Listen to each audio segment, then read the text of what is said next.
years ago, I quit my job at one of the largest firms in Singapore where I worked for the best senior counsel, in my opinion, in this country. And when I quit my job, I had no idea what I was going to do with my life. I didn't know where I was going to go. It was like I was having a midlife crisis at 27 years of age, except I didn't have the money to get a new car and to go on a road trip. So what I had was some savings and an idealistic mind and youth, then and now.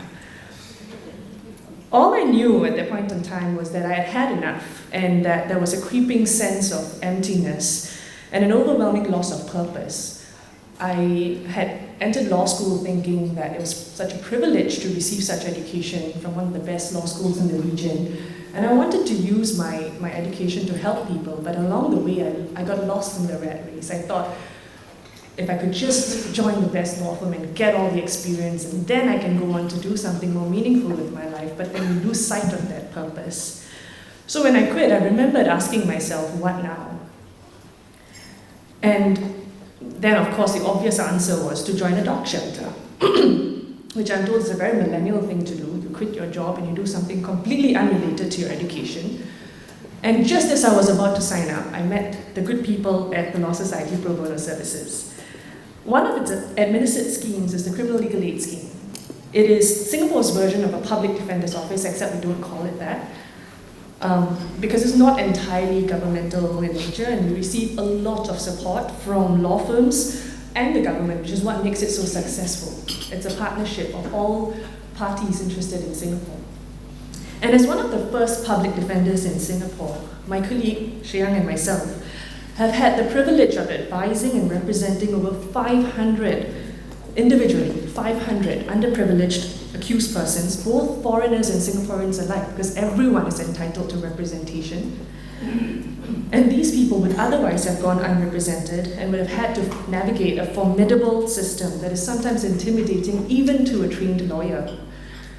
In one of my first trials as a young public defender, I was assigned to defend an accused person who was alleged to have been involved in trafficking of heroin, which carries a lengthy jail term in Singapore. And I remember being very young and idealistic, trying to convince the senior prosecutor that there was just insufficient evidence to proceed. And in my mind, I thought it's enough to just tell this person, look, you don't have DNA evidence, you don't have fingerprints, come on, you need to acquit this guy, you need to withdraw the charges. And I remember these words very clearly. They've been seared into my mind. We've convicted on less. And as a young lawyer that was just starting on criminal work, this phrase really stuck with me till today and drives me to do what I do every single day. Because we shouldn't be convicting on less. We shouldn't be holding ourselves to lower standards. The system, the law, our country needs to be held to higher standards. And that is what my team at LSPBS does on a daily basis. We hold ourselves to these standards and we work towards achieving these standards for our clients. We secured an acquittal for that trial, by the way, and we've gone on to secure a few more just to drive home the point that these higher standards should be applied across the board. And so 4 years from now, I can safely say I think I've resolved my midlife crisis. I'm back on track. And I'm proud to say that my office is filled with people like Tongi, Gopi, who hold themselves to this higher standard and who fight every day for access to justice for the indigent and unrepresented. We work together with other agencies, such as the Criminal Justice Centre and the other programs administered by Law Society Pro Bono Services, to represent over 2,000 people and give them legal advice and representation. It's been so incredible to meet with such amazing people at this conference, and it seems that all that really takes is just a spark to get an idea going. One person to say, what else can we do to change the world? What more can we do? And whether, can we dream bigger? Can we do more? And these were the questions that my panelists had when they first started their projects. And it's my great pleasure to introduce my all-women panel to all of you today.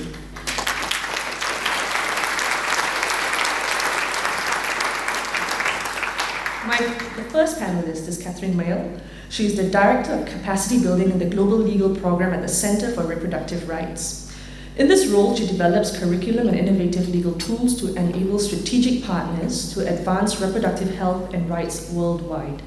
In her 8 years as a lawyer at the center, she has also served on the UN advocacy team and as a member of the Latin America and Caribbean program. She is based in the center's New York office. She will be speaking about innovative legal tools to advance reproductive rights advocacy across jurisdictions. Our next two speakers. The first is Ai-Ting Liu. She is co-chair of JP Morgan's APAC Legal Pro Bono program. She has been with JP Morgan for close to 8 years and is currently part of the Office of the Secretary Legal Team, looking after the corporate governance of entities located in Southeast Asia. Ai-Ting was born in China and grew up and studied in Geneva, where she helped and worked for NGOs and international organizations while studying. She has seen the creation and development of JP Morgan's Pro Bono program in APAC over the past 5 years and now coordinates the regional efforts for pro bono activities in 11 jurisdictions. Our next speaker is Amy Zywicki, and she is the firm-wide Pro Bono and Global Community Service Initiatives Practice Coordinator at Jones Day.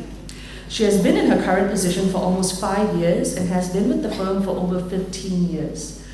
She's based in the firm's Washington, D.C. office. Prior to assuming her current position, Amy was a member of the firm's labor and employment practice for 10 years, where she worked on labor and employment litigation and arbitration matters ranging from single plaintiff to large multi-plaintiff class actions.